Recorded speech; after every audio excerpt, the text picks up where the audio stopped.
शादी की पहली रात किसी ने मेरे शौहर को जहर दे दिया और मेरा शौहर मर गया।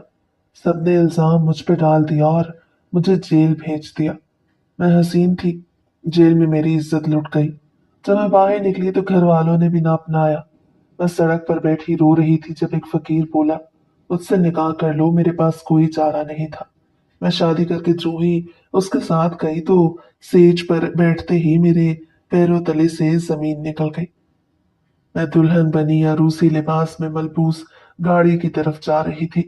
मुझे कुछ होश नहीं था कि मुझे गाड़ी की तरफ कौन लेके जा रहा है। माजी का एक एक पल मेरी आंखों के सामने घूमने लगा। जिंदगी में वैसे ही बहुत दुख मौजूद थे और अब जब मुझे लगा कि जिंदगी आसान होने लगी है तो न जाने दिल खाली खाली महसूस होने लगा। ऐसा लग रहा था जैसे सब कुछ खत्म हो गया, जबकि अभी तो मेरी नई जिंदगी की शुरुआत हुई थी। आज मेरा निकाह था और मेरा निकाह एक फकीर से होने जा रहा था। जेल से निकलते ही मुझे उस फकीर ने निकाह की पेशकश की जिसे मैं जानती तक ना थी। हाँ, अलबत्ता उसे एक दो बार मैंने घर के रास्ते में देखा जरूर था। जेल से निकलते वक्त मेरा दिमाग सुन्न हो रहा था और सर चकराने लगा था। ऐसे में जब उसने मुझे शादी की पेशकश की तो मैंने कुछ भी सोचे समझे बगैर हाँ कर दी और अब मेरा दिल सूखे पत्ते की मानिंद लरजने लगा। अगर मेरा यह फैसला गलत साबित हो गया तो मैं क्या करूंगी? घर वालों ने तो वैसे ही मुझे कबूल करने से इनकार कर दिया था। उनके नजदीक मैं कातिला थी और अपनी मुद्दत पूरी करने के बाद कत्ल साबित ना होने की वजह से जेल से बाहर तो आ गई थी, लेकिन इसके बाद भी मेरी जिंदगी जैसे कांटों पर चल रही थी। मैं सोच भी नहीं सकती थी कि मेरी हंसती खेलती जिंदगी में ये दिन भी आएगा, तो जब मैं अपना सब कुछ छोड़ छाड़ कर एक अंधेरी जेल में बंद हो जाऊंगी और उससे निकलने का कोई रास्ता ना होगा। वहां अल्लाह से गिड़गिड़ाते हुए दुआएं मांग कर बिलाखिर मुझे आजादी तो मिल गई थी, लेकिन लोगों ने अभी भी मुझे कैद किया हुआ था। मैं जिंदगी से थक चुकी थी। चाहती थी कि मुझे मौत आ जाए, लेकिन मौत भी मुझे आके नहीं दे रही थी। ऐसे में जब उस फकीर ने मुझे रास्ते में मिला करता था जो अक्सर शादी की पेशकश की तो मैं रह न पाई और मैंने फौरन से हाँ कर दी और आज मेरा उससे निकाह हो चुका था, जबकि दिल काफी हद तक डरा सहमा था। मुझे गाड़ी में बिठा के ले जाया जाने लगा तो मैं हैरान रह गई। भला फकीर के पास गाड़ी कैसे आ सकती है? उसके पास तो गाड़ी नहीं होनी चाहिए और जिस इलाके में गाड़ी जा रही थी वो इलाका मेरा जाना पहचाना था। जहन पर बहुत ज्यादा जोर देने के बावजूद भी मुझे कुछ समझ नहीं आ रहा था। शायद मेरी याददाश्त भी जेल में रह रहकर कमजोर हो चुकी थी। मैंने हर फिक्र से खुद को आजाद करने की कोशिश की और सर झटक कर गाड़ी की सीट से अपना सर टिका दिया। अब कुछ भी फायदा नहीं है। जो होगा देखा जाएगा। अगर मेरे हक में फकीर बेहतर हुआ तो ठीक, वरना जिस तरह जिंदगी के दूसरे दुख मैंने सह लिए हैं ये दुख भी सह लूंगी। गाड़ी अनजान रास्तों पर चलती रही यहाँ तक कि एक झटके से एक बड़े घर के सामने रुकी तो मैं हैरान रह गई। मैंने फौरन से गाड़ी से उतरना मुनासिब समझा। मेरे शौहर मेरे साथ मौजूद नहीं थे। उन्होंने मुझे कहा कि मैं तुम्हें घर पे मिलूंगा, तुम बस दुल्हन का लिबास पहनकर मौलवी साहब को अपना इजाबो कबूल रिकॉर्ड करवा के भेजी गई गाड़ी में बैठ कर आ जाना। और मैंने उस वक्त उनसे कोई सवाल नहीं किया। जैसे ही मैं घर के अंदर गई तो मेरी आंखें हैरत से फैलती चली गई। मैं टुकर टुकर वहां मौजूद तमाम चीजों को देखने लगी जो अपने महंगे होने का चीख चीख कर ऐलान कर रही थी। हर चीज अपनी जगह इंतहाई अहमियत की हामिल थी और काफी हद तक शाहाना तर्ज जिंदगी की तरफ इशारा कर रही थी। मेरा दिल बैठता चला गया। यानी कहीं उस फकीर ने मुझे किसी अमीरजादे को बेच तो नहीं दिया? मैं इतनी बेवकूफ कैसे हो सकती हूँ? मेरा दिल चाहा कि मैं उल्टे कदमों वापस लौट जाऊं और फिर कभी दोबारा यहाँ ना आऊं। मैं वैसे ही धोखा खा चुकी थी। अपनों ने मुझे छोड़ दिया था पर अब मेरे पास और कोई चारा ना था। मैं हिम्मत करके कदम आगे बढ़ाती रही, यहाँ तक कि मुझे एक मुलाजिमा ने आके हाथ पकड़कर मेरे कमरे तक पहुंचाया। ये घर मुझे जाना पहचाना लग रहा था। ऐसा लग रहा था जैसे मैं यहाँ पहले भी आ चुकी हूँ। शायद ये मेरा वहम था। मुझे कुछ समझ नहीं आ रहा था। मैं वहां बैठी कमरे में अपने शौहर का इंतजार करने लगी। तकरीबन 2 घंटे ऐसे ही गुजर गए। अब मेरा दिल बैठता चला गया।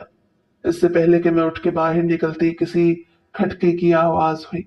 मैं समझ गई कि मेरा शौहर अंदर दाखिल हो रहा है। लॉक घूमने की आवाज, दरवाजा खुला और फिर बंद हुआ। मैंने निगाहें उठा के देखा तो अपनी जगह पत्थर की हो गई। मेरे सामने जो शख्सियत मौजूद थी वो फकीर तो वो हरगिज नहीं था। तो फिर मेरा निकाह किससे हुआ? मैंने अपने जहन पर जोर दे के अपने शौहर का नाम याद करने की कोशिश की। मैं जिंदगी से इस कदर बेजार हो गई थी कि निकाह के वक्त मैंने अपने शौहर के नाम पे तवज्जो ही ना दी। मैं तो इस सहारे की तलाश में थी और बस मुझे वो सहारा चाहिए। झोपड़ी में रखे या महल में मुझे इससे क्या फर्क पड़ता था। पर अब मेरी बर्दाश्त की हद खत्म हो गई थी। मैं एकदम से अपनी जगह से खड़ी होके सामने मौजूद शख्स का चेहरा देखने लगी। तुम तुम यहाँ क्या कर रहे हो? मेरे शौहर कहाँ हैं? उन्हें बुलाओ। मैं तुम्हारी शक्ल तक नहीं देखना चाहती। मैंने चिल्ला कर कहा तो पहले तो मेरे शौहर की आंखों में हैरत उभरी और फिर उसके बाद उसने जोर जोर से हंसते हुए मेरी तरफ देखा। क्या हो गया है तुम्हें? मैं ही तो तुम्हारा शौहर हूँ। क्या तुम मुझे भूल गई हो या मैं उस दिन पहचान में नहीं आ रहा? अपने शौहर का सवाल सुनकर मुझे ऐसा लगा कि सातों आसमान अपनी कुव्वत के साथ मेरे ऊपर आगे रहे और मैं किसी काबिल नहीं रही। मैंने रोते हुए निगाहें उठा के अपने शौहर की तरफ देखा। खुदा का वास्ता है, मुझे आजाद कर दो। मैं तुम्हारे साथ नहीं रह सकती। तुम मेरी खुशियों के कातिल हो। तुम ही वो शख्स हो जिसने मुझे एक ऐसी जिंदगी गुजारने पे मजबूर कर दिया जो मैं बिल्कुल भी नहीं गुजारना चाहती थी। तुम्हारी वजह से मैं सब कुछ मेरा छिन गया। अब मैं तुम्हें अपनी जिंदगी में कैसे शामिल कर सकती हूँ? मैं वही जमीन पे बैठती चली गई। मेरे पैरों तले से जमीन निकल गई और मेरे लिए खड़ा होना दो भर हो गया। मेरा सर जोर जोर से चकराने लगा। एकदम से दिल की धड़कन कम होती चली गई। मैंने बेख्तियार सीने पे हाथ रखकर धुंधलाती हुई निगाहों से जो आखिरी मंजर देखा वो मेरे शौहर का मेरी तरफ बढ़ना था, जिसे मैं अपना शौहर मानने के लिए तैयार नहीं थी। इसके बाद मेरा जहन अंधेरे में डूब चुका था और मुझे कुछ याद नहीं रहा।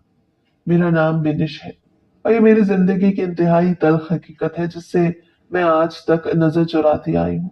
लेकिन अब मैं थक चुकी हूँ और चाहती हूँ कि सब कुछ ठीक हो जाए, पर मुझे कोई उम्मीद नजर नहीं आती कि मेरी जिंदगी में अब सब कुछ पहले जैसा हो सकता है। मैं अपने वालिदैन की सबसे छोटी बेटी थी। वालिदैन ने इंतहाई लाड प्यार से पाला था। घर में दौलत की रेल पेल थी।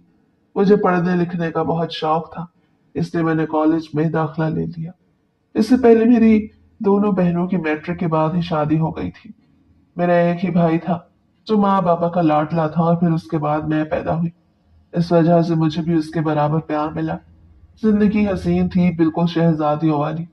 अब्बू की मैं लाडली थी, इसलिए मेरी हर ख्वाहिश पूरी होती। पर नहीं जानती थी कि शादी के बाद मेरी जिंदगी एक ऐसे मोड़ पर आ जाएगी जिसके बाद मैं कभी खुद को महफूज तस्वुर नहीं कर सकूंगी और जिंदगी हमेशा हमेशा के लिए बदल जाएगी। कॉलेज में मैंने कदम रखा तो मेरे रिश्ते आना शुरू हो चुके थे। अम्मी अब्बू को वैसे भी मेरी शादी की फिक्र हो गई थी, क्योंकि उन्होंने मेरी बहनों की जल्दी शादी कर दी और इस वजह से उन्हें लगता था कि मेरी शादी भी जल्दी हो जानी चाहिए। पर मैं पढ़ लिख कर अपने ख्वाबों को पूरा करना चाहती थी। मेरा मकसद था मैं टीचर बनूं और बच्चों को इंतहाई प्यार मोहब्बत से पढ़ा सकूं। मेरे नजदीक जो कमियां स्कूल लाइफ में मेरे अंदर रह गई थी वो टीचर्स की अदम तवज्जो की बदौलत थी। इसलिए मैं चाहती थी कि मैं एक ऐसी टीचर बनूं जो बच्चों को इंतहाई प्यार मोहब्बत से उनकी नफ्सियात के मुताबिक पढ़ाए, ताकि वो पढ़ाई में बेहतर तरीके से दिलचस्पी ले सके। मैंने अपने इस ख्वाब का जिक्र अपने वालिद साहब से भी किया और वो मेरा साथ देने के लिए तैयार थे। पर हर माँ की तरह मेरी माँ को भी मेरी फिक्र लगी रहती। उन्होंने मेरे लिए रिश्ते देखना शुरू कर दिए। यहाँ ये बात बताती चलूं कि अब्बू के दो बड़े भाई थे जिन्हें मैं ताया जान और चाचा जान कहा करती थी। सबसे बड़े भाई को मैं ताया जान और उससे छोटे को मैं चाचा जान कहा करती। ताया जान ने शुरू से ही अब्बू के कान में ये बात डाल दी कि मेरे असफर के लिए तो बीनी ही ठीक रहेगी, जबकि मेरे दिल में ऐसी कोई बात नहीं थी। मैंने अपने वालिद साहब को साफ और वाज़ेह तौर पे बता दिया कि मैं असफर से शादी नहीं करूंगी, क्योंकि मैं उसे पसंद नहीं करती। वो मुझसे उम्र में भी कई गुना बड़ा है, यानी तकरीबन हमारे दरमियान 5-6 साल का फर्क तो लाजमी था। जबकि चचा ने भी अम्मी से रिक्वेस्ट की कि बिनिश को हमारी बहू बना दे और इस वजह से उन दोनों भाइयों के दरमियान इख्तलाफात थे। मैंने अम्मी अब्बू को साफ और वाज़ेह तौर पे बता दिया कि मैं रिश्तेदारों में से किसी से शादी नहीं करूंगी। अगर आप किसी एक को भी हाँ कहेंगे तो दूसरे का दिल टूट जाएगा और मैं इस तरह के फसादात वाली शादी हरगिज नहीं कर सकती। अब्बू मेरी सोच के कायल हो गए, लेकिन अम्मी की चूंकि चची जान से काफी हद तक दोस्ती थी, इसलिए उन्होंने मुझे बिलाकर मेरे कजन रामिस के लिए मना लिया। मेरी मंगनी की खबर आम हो चुकी थी, जबकि अभी मैंने खुद फैसला नहीं लिया था। मैंने सिर्फ अम्मी को टालने के लिए रामिस का कहा था और अब्बू अम्मी ने मेरे इस टालने को ही मेरी हाँ समझ ली और तमाम खानदान में ये बात फैला दी कि बिनिश ने रामिस के लिए हाँ कर दी है और असफर के लिए मना कर दिया है। ताया जान को इस बात के लिए बहुत बुरा महसूस हुआ और उन्होंने कुछ कहने के बजाय चुप ओढ़ ली। अब्बू को भी अफसोस हुआ था। उन्हें अम्मी की जल्दबाजी पर गुस्सा आया। इस बात को उन्होंने सदमा ले लिया कि उनका बड़ा भाई उनसे नाराज है। वो अम्मी से कहा करते कि बेटी को ऐसी जगह नहीं झोंकना चाहिए जहां पहले से ही बातों पर मजीद इख्तलाफात बढ़ जाए। पर माँ को दामाद के रूप में रामिस के अलावा और कोई भाता ही नहीं था। रामिस अपने घर का सबसे बड़ा बेटा था और इकलौता था जो अच्छी खासी जॉब करता था। महीने के तकरीबन 60,000 तो आराम से कमा लेता। उस पर घर के कोई ज्यादा अखराजात भी नहीं थे। मेरी जिंदगी ऐश आराम में गुजरने वाली थी। इख्तिलाफात बढ़ने लगे तो मैंने माँ से कहा कि जल्द मेरी शादी का ऐलान कर दे ताकि तमाम लोगों के मुंह बंद हो जाए। माँ ने मंगनी का तो बाकायदा तौर पे ऐलान कर दिया था, इसलिए अब दोबारा तोड़ना उसे मेरे बस की बात नहीं थी। अपनी जात को यूं मौजू बनता देखना मेरे लिए बहुत तकलीफ दे था। इसलिए मैंने माँ से कहा कि आप रामिस और मेरी शादी की तारीख तय कर दें। मैंने खुद अपने मुंह से ये बात कही थी। मैं बहुत तकलीफ में थी क्योंकि हर जुबान पर यह बात आम थी कि रामिस और बिनिश का कोई न कोई चक्कर तो जरूर था, जो उसने असफर को ठुकरा दिया। जबकि सच बात तो ये थी कि ना मैं रामिस से शादी करना चाहती थी और ना ही मैं असफर के लिए हाँ कर रही थी। पर अम्मी की जिद ने मुझे ये दिन दिखा दिया। मैं बिल्कुल खामोश होकर रह गई। अब्बू ने चहचहाती हुई बुलबुल की खामोशी को अच्छी तरह महसूस कर लिया। यहाँ पर यह बात बताते चलूं कि मुझसे पहले मेरे भाई की शादी हो चुकी थी और भाई की बीवी असवर की छोटी बहन ही थी। इस वजह से भी हमारे घर में इख्तलाफात बढ़ गए। भाभी ने खुले दिल से मुझे कबूल कर लिया। जो कि उसकी मर्जी होगी वही मेरी मर्जी होगी। बिनिश पर किसी तौर पर जबरदस्ती नहीं की जा सकती। जबकि बिनिश के फरिश्तों को भी इल्म नहीं था कि उसकी वालदा रामिस से उसका रिश्ता तय करके आई है। अब मेरे पास शादी के अलावा और कोई चारा नहीं था। इसलिए मैंने फसादात से बचने के लिए माँ को वाज़ेह तौर पे पैगाम दे दिया कि अब मेरा जल्द अज जल्द शादी करा दे। माँ ने ऐसा ही किया और पूरे खानदान में यह बात मशहूर हो गई कि जल्द बिनिश और रामिश की शादी होने वाली है। मुझे अपने ख्वाबों के टूटने का बेहद अफसोस था। रामिस मुझसे मोहब्बत करता था, इस बात का अंदाजा मुझे मेरी माइयों वाले दिन हुआ, जब वो चुपके से मुझसे मिलने आया और मैं अपने कमरे में माइयों की दुल्हन बनी उदास बैठी अपने खूबसूरत दिनों को याद कर रही थी, जो माँ बाप के घर में इंतहाई शानदार गुजरे थे, जहाँ कोई फिक्र और परेशानी न होती थी। और अब मेरी जिंदगी बदलने वाली थी। किसी और को अपनी जिंदगी के हर किस्म के हकूक का मालिक बना देना इतना आसान नहीं था जितना कहना आसान था। मैं रो पड़ी और अपने कमरे में बैठी इस बात का इंतजार कर रही थी कि कब मेरे दिल में खुशी महसूस होगी। उसी वक्त कमरे का दरवाजा खुला और रामिस को अपने सामने खड़ा देख मैं हैरान रह गई। मेरी नजरें शर्म से झुक गईं। रामिस मुझे देखकर मुस्कुराते हुए कहने लगा, तुम्हें देखने के लिए मुझे अपने घर वालों से झूठ बोलना पड़ा। मैं तुमसे बहुत मोहब्बत करता हूँ। जानता हूँ कि तुम्हारे बारे में बहुत सी बातें मशहूर हो गई हैं, लेकिन तुम्हें हासिल करने के लिए मुझे ये सब कुछ गंवारा है। तुम उदास मत होना, तुम्हारा शौहर हमेशा तुम्हारे साथ है। उसके इस तरह की यकीन दहानी ने मेरे अंदर जैसे खुशी की किला खिला दी और मैं खुशी से झूम उठी। वो चंद घंटे वहां बैठा मुझसे बातें करता रहा। इस दौरान मुझे अंदाजा हुआ कि वो वाकई में हीरे जैसा शख्स है, जिसे खोकर मैं बहुत बड़ी गलती करने वाली थी। उस दिन पहली बार मुझे अपनी वालदा पे बहुत प्यार आया, जिन्होंने मेरे लिए वाकई में हीरा चुना था और मुझे जिंदगी की तमाम खुशियां देने की भरपूर कोशिश की थी। 2 दिन गुजर चुके थे। मेरे हाथों में मेहंदी लग चुकी थी और मैं इंतहाई प्यार मोहब्बत से नाविस का नाम लिखवा रही थी। अब्बू ने मुझे पहली बार मुस्कुराते देखा तो उनके दिल में भी जैसे ठंडक पड़ गई और उन्होंने मुझे अपने पास बुला के कहा, बेटा, कभी भी ये मत समझना कि तुम अकेली हो। हम हमेशा तुम्हारे साथ हैं। अगर कभी शादी के बाद कोई मसला हो तो हमसे कभी न छुपाना, बल्कि हमें उसी वक्त बता देना। हम तुम्हारा मसला हल करने के लिए हमेशा पेश पेश रहेंगे। वैसे तो मेरी दुआ है कि ऐसा कोई मसला पेश ही ना आए और तुम अपनी जिंदगी में खुश रहो। अब्बू ने मुझे दुआ भी दी और नसीहत भी की। लेकिन आखिर वो दिन आन पहुंचा जब मैं दुल्हन बनकर रामस के घर हमेशा हमेशा के लिए जाने वाली थी। मैं दुल्हन के लिबास में मौजूद ब्राइडल रूम में बैठी अपनी बारात आने का इंतजार करने लगी। वहां बैठ बैठ कर मेरी कमर दर्द हो चुकी थी, लेकिन खुशी इस कदर ज्यादा थी कि दर्द का एहसास जाता रहा। इसी दौरान बच्चों की चीखने चिल्लाने की आवाज आई और फिर पटाखों की आवाज आई। तब मैं समझ गई कि बारात आ चुकी है। ढोल की थाप में बारात का इस्तकबाल किया जाने लगा। ब्राइडल रूम में मौजूद खिड़की से मुझे बाहर का तमाम मंजर दिखाई दे रहा था। मैंने रामिस के चेहरे पे पहली बार इतनी ज्यादा खुशी देखी। वो बार बार हंस रहा था, मुस्कुरा रहा था। तभी मैंने एक हैरत अंगेज मंजर देखा।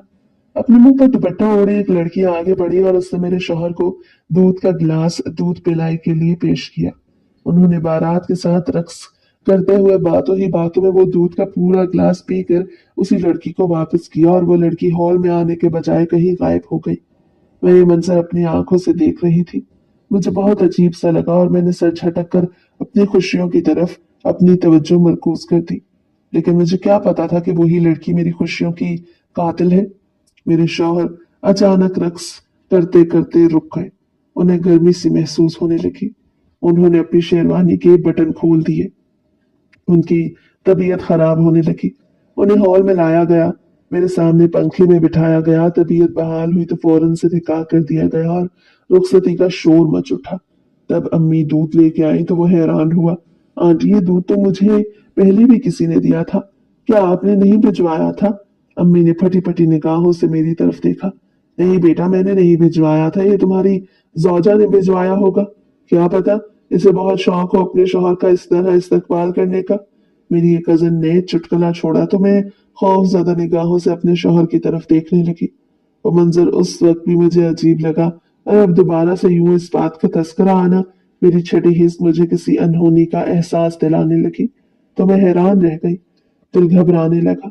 मेरे शौहर की तबीयत के पेश नजर शादी की तमाम रसूमात को कैंसिल करके जल्द अज जल्द मेरी रुखसती का ऐलान कर दिया गया और मैं रोते हुए अपने माँ बाप की दुआओं के साए में अपने कमरे में आ गई। मेरे शौहर जैसे ही कमरे में कदम रखकर मेरे पास आए तो उन्हें खून की एक बहुत बड़ी उल्टी हुई और मैं अपनी जगह साकत रह गई। उन्होंने मेरे हाथों में दम तोड़ दिया। वो मेरी तरफ देख भी न सके, न मुस्कुरा सके और हमेशा हमेशा के लिए आंखें बंद करके इस दुनिया से रुखसत हो गए। मैं फटी फटी निगाहों से ये मंजर देखती रही और फिर इसके बाद मैंने ऊंचा ऊंचा रोना शुरू कर दिया। मैंने उन्हें वहीं पलंग पर लिटाया, अपने खून आलूद हाथों को देखा। मेरा पूरा रूसी लिबास खून आलूद हो चुका था। मैं भाग कर बाहर आई तो तमाम घर वाले मुझे देखकर हैरान रह गए। क्या हुआ, क्या हुआ मेरे बेटे को, तुम रो क्यों रही हो? मैंने अंदर इशारा किया तो वो लोग भाग कर वहां आए और फिर दूसरे ही लम्हे चाची जान ने मुड़कर मुझे एक जोरदार थप्पड़ रसीद किया। नामुराद, तेरे आने से मेरा बेटा चला गया। जरूर तेरी कारस्तानी होगी। मुझे तो पहले ही पता था कि तू उसे शादी नहीं करना चाहती, लेकिन मेरा ही दिमाग खराब हो गया जब मैंने तुझे अपनी बहू के रूप में देखना चाहा। मुझे क्या पता था कि तू डायन है, कातिला है।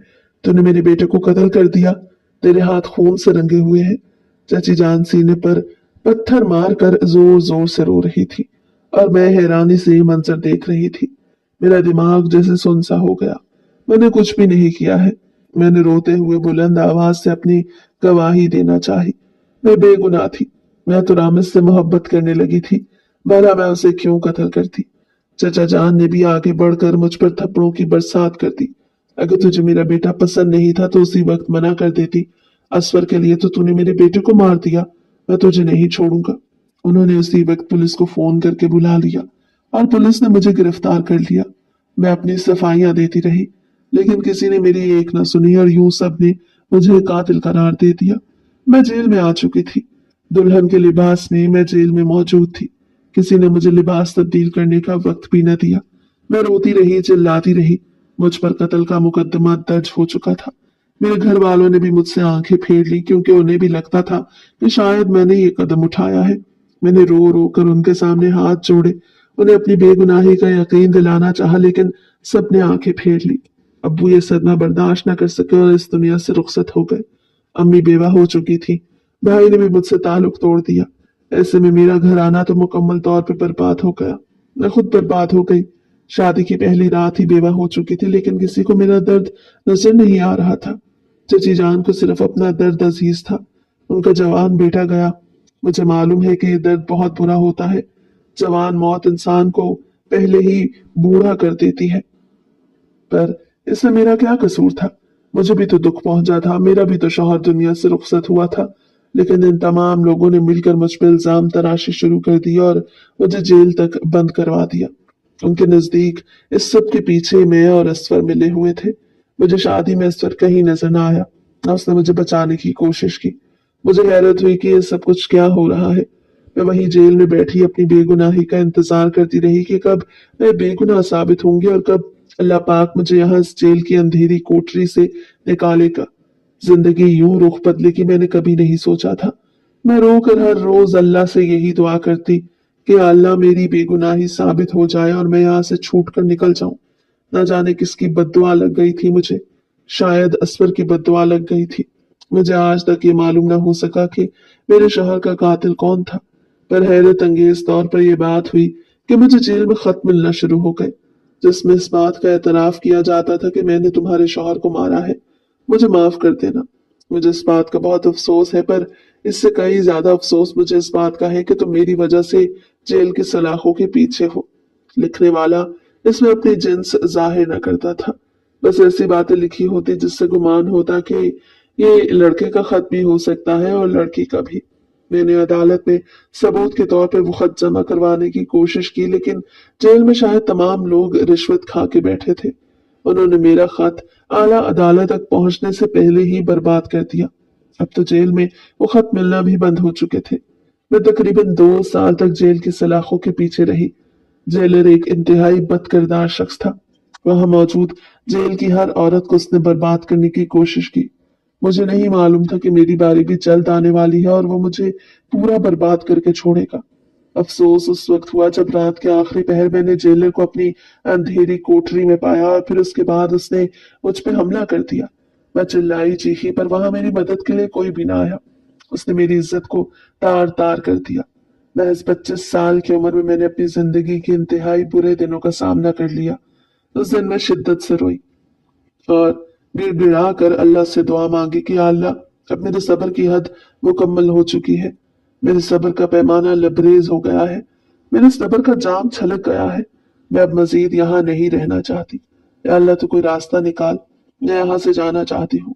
मुझे यहाँ से बाइज्जत बरी कर दे। सुबह होते ही मैंने जोर जोर से रोना शुरू किया तो जिस जेलर की ड्यूटी खत्म हुई थी उसने मुझे डराने धमकाने की कोशिश की, और अब मेरे पास खोने के लिए कुछ भी ना बचा था। वाहिद इज्जत थी जो मैं खो चुकी थी, इसलिए मैंने उसकी किसी बात को खातिर में लाए बगैर जोर जोर से वहां मौजूद तमाम लोगों को ये कहना शुरू कर दिया कि इस शख्स ने मेरी इज्जत पे हमला किया है और मुझे लूट लिया है। मैं इस पर मुकदमा दर्ज करवाना चाहती हूँ। खुशकिस्मती ये थी कि वहां मौजूद कांस्टेबल रहम दिल था और उसने मेरी बात आला हुक्काम तक पहुंचा दी। पर मैं नहीं जानती थी कि मेरी आवाज सिर्फ जेल की हदूद तक महदूद नहीं रही, बल्कि इसकी बाज गश्त दूर दूर तक सुनाई दी गई है। मैं रो पड़ी थी। ये खबर टेलीविजन पर एक पट्टी की सूरत में चल पड़ी कि जेल में मौजूद कत्ल की मुलजिमा पर जेलर की तरफ से हमला। जेल में मौजूद मुलजिमा की इज्जत जेलर ने लूट ली। मुझे बाकायदा तौर पर वहां कैमरे में बुलाकर ये खबर सुनाई गई। मैंने अपना सर झुका लिया था। यही सच था। अब मेरे पास खोने के लिए कुछ भी नहीं बचा था। इज्जत तो चली गई थी। अब अगर ये इज्जत दोबारा उछल जाती तो इसमें क्या ही बुरा था। मैं किसी हाल में भी इस जेलर को नहीं छोड़ सकती थी, जिसने मुझसे पहले भी ना जाने कितनी औरतों के साथ गलत सलूक किया। मैं रो रो के थक चुकी थी। मीडिया के लोगों ने आके मुझसे बयान लिया। जब मैंने हाथ जोड़कर वहां लोगों से कहा कि मेरे केस में दोबारा से नजरसानी की जाए, मैंने अपने शौहर को नहीं मारा, ये बात जंगल की आग की तरह पूरे मीडिया में फैल गई। पहले नए सिरे से मेरे केस को देखा जाने लगा। मेरी शादी की वीडियो को दिखाया गया जिसमें वाज़ेह तौर पर पता चल गया कि मेरे शौहर को जहर दे के मारा गया था, और वो औरत जो मुंह पर दुपट्टा बांधकर मेरे शौहर को दूध का गिलास दे गई थी, दरअसल उस दूध में ही जहर मौजूद था। मैं बाइज्जत बरी हो गई, लेकिन जो खबर इस खबर से पहले चल चुकी थी कि जेलर ने मेरी इज्जत लूट ली, मेरे घर वालों ने मुझसे ला ताल्लुकी का ऐलान कर दिया। अम्मी भाई के रहमो करम पर थी, कैसे मुझे अपने घर में कबूल करती। मुझे लगा कि मेरी जिंदगी आसान हो गई है। लोग मुझसे माफी मांगेंगे, मुझसे हमदर्दी करेंगे और मुझे एक बार फिर से अपने घर में पनाह मिल जाएगी। लेकिन मैं बेहद गलत थी। जो कुछ मैंने सोचा था सब कुछ उसके बरक्स हुआ। चाचा चाची ने मुझसे माफी तो क्या ही मांगनी, उन्होंने तो अभी तक मुझे ही कातिल करार दिया था। उन्होंने मुझे साफ तौर पे कह दिया कि चाहे तुम बाइज्जत बरी हो चुकी हो, तुम्हारा केस खुल चुका है, लेकिन हमारे बेटे की मौत की जिम्मेदार तुम ही हो। तुम उसकी जिंदगी में आई, तुम ही ने उसे इस दुनिया से रुखसत कर दिया। हम तुम्हें कयामत तक माफ नहीं करेंगे। मैं रो पड़ी। अब मैं उनके सामने कोई वजाहत नहीं देना चाहती थी कि हर वजाहत बेकार हो चुकी थी। जिसे ना समझना था वो समझ कर भी ना समझ रहे थे। इसमें मैं भला क्या ही कर सकती थी। मैं इंतहाई लुटे पुटे अंदाज अपने घर की तरफ गई तो अम्मी ने मुझे साफ और वाज़ेह तौर पर बता दिया कि अब तुम्हारी इस घर में कोई जगह नहीं। अगर तुम बाइज्जत बरी होके आ जाती तो हम तुम्हें अपने घर में रख लेते, लेकिन तुम्हारी इज्जत लुटे जाने के हर तरफ चर्चे मौजूद हैं। हम तुम्हें दोबारा कबूल नहीं कर सकते। हम ऐसी लड़की को कैसे दोबारा जिंदगी में शामिल कर लें जिसकी इज्जत के लुट जाने की खबर चारों तरफ फैल चुकी हो। ऐसे में तुम खुद ही बताओ, हम कैसे तुम्हें अपने घर में रखें। हर कोई हमें यही बातें सुनाएगा कि तुम्हारी बेटी तो वही है ना जिसकी इज्जत जेलर ने लूट ली थी।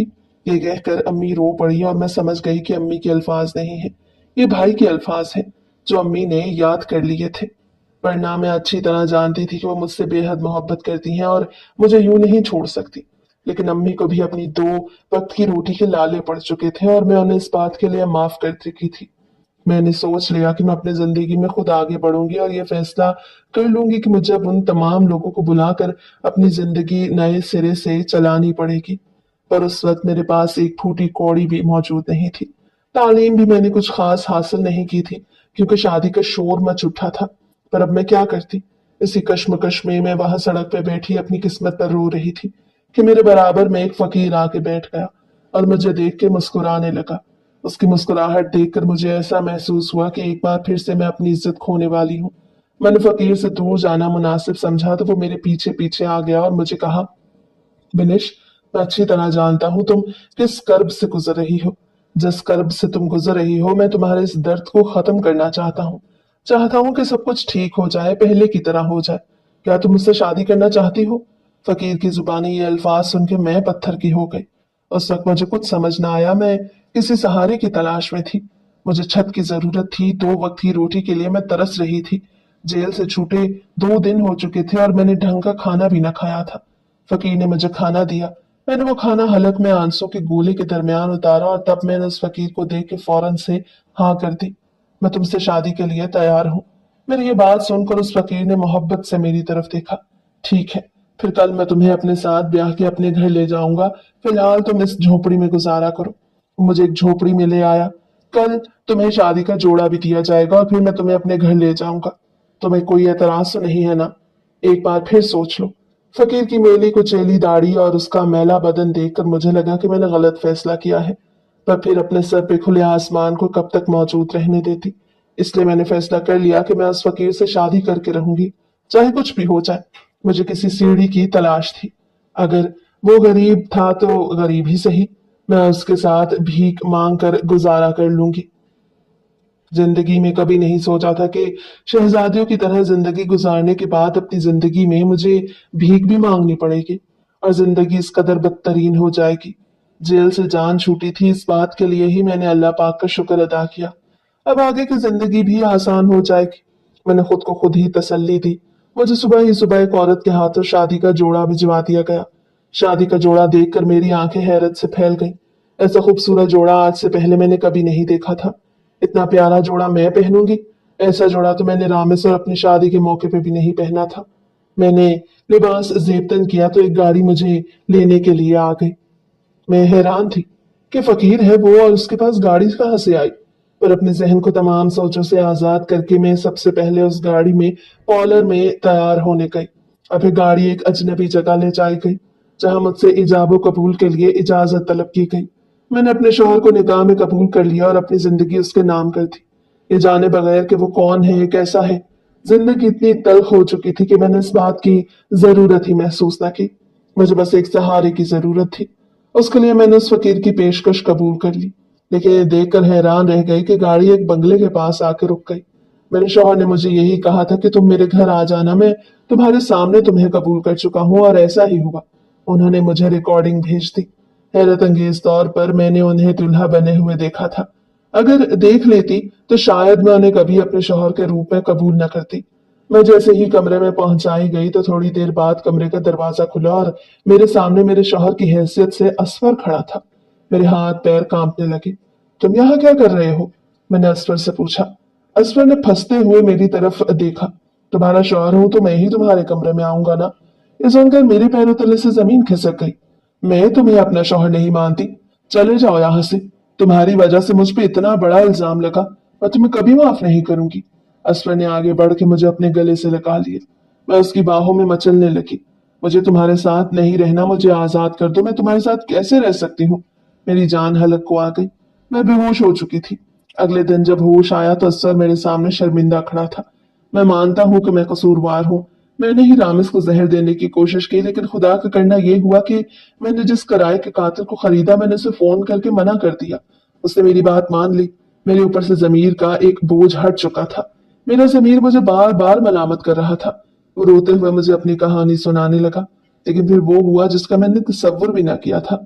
जिस किराए के कातिल को मैंने रामिस को मारने के लिए खरीदा था वो कोई और नहीं बल्कि रामिस की वो गर्लफ्रेंड थी जिसे रामिस छोड़ चुका था। मैं ये बात बर्दाश्त न कर सकी और उससे रामिस को मेरे लाख मना करने के बावजूद भी जहर दे दिया। कहीं न कहीं मैं ही कसूरवार था।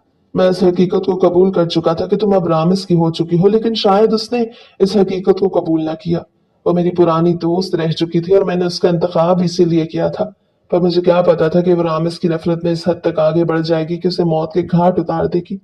फकीर बनकर तुम्हें शादी की पेशकश करना भी इसी वजह से था कि मुझे लगता था कि मेरी वजह से तुम्हारी जिंदगी बर्बाद हो गई।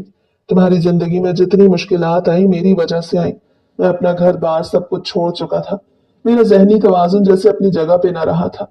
जिस दिन मुझे ये पता चला कि तुम जेल से रिहा होके वापस आ रही हो तब मैंने सोच लिया कि मैं तुम्हें इसी वक्त रास्ते में घेर कर शादी की पेशकश करूंगा। अगर तुमने शादी की पेशकश कबूल कर ली तो मैं तुम्हें जिंदगी में तमाम खुशियां दूंगा, और अगर तुमने शादी की पेशकश कबूल ना की तो उस दिन मेरी जिंदगी का भी आखिरी दिन होगा। मैंने सुन होते दिमाग के साथ असफर की जुबानी ये कहानी सुनी। मैं हिचकियों से रो रही थी। वो मेरे पास खड़ा मेरे आंसू पूछ रहा था। अगर घर वालों को पता चलेगा तो वो क्या सोचेंगे कि वाकई में मैं उसकी कातिला हूँ। तुम अगर सच में मुझसे मोहब्बत करते हो तो ये मुकदमा हमेशा हमेशा के लिए मुझ पर से खत्म करो और रामिस के कातलों को गिरफ्तार करा। तभी मेरे दिल को सुकून पहुंचेगा। असफर ने मुझसे वादा किया था और अगले ही दिन वो अपनी गवाही लेके थाने पहुंच चुका था। थाने वालों ने उसकी गवाही पे रामिस की गर्लफ्रेंड को गिरफ्तार कर लिया और यूं मेरी जिंदगी के वो इंतहाई मुश्किल दिन जो मैंने काटे थे असफर की सूरत खत्म हो चुके थे। अब मैं उसके साथ खुशखुरम जिंदगी गुजार रही हूँ। माजी को भूलकर हमने वो शहर तक छोड़ दिया है जहां हमारे रिश्तेदार रहते हैं, ताकि हम दोनों की जिंदगी में कोई मुश्किल दोबारा ना आए।